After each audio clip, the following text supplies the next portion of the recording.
Dropshipping still a viable business model in 2025? Let's break it down. First, the advantages.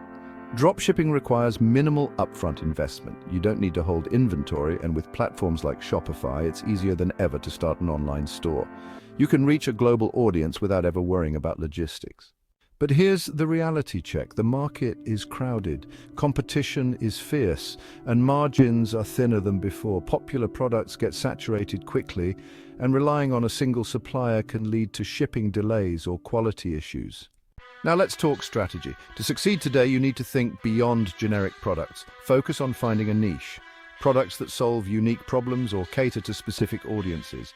Build a brand around trust and value, not just cheap pricing. Also consider customer experience. Fast shipping, great communication, and an engaging online store are critical for standing out in 2025. So is dropshipping still worth it? The answer depends on your approach.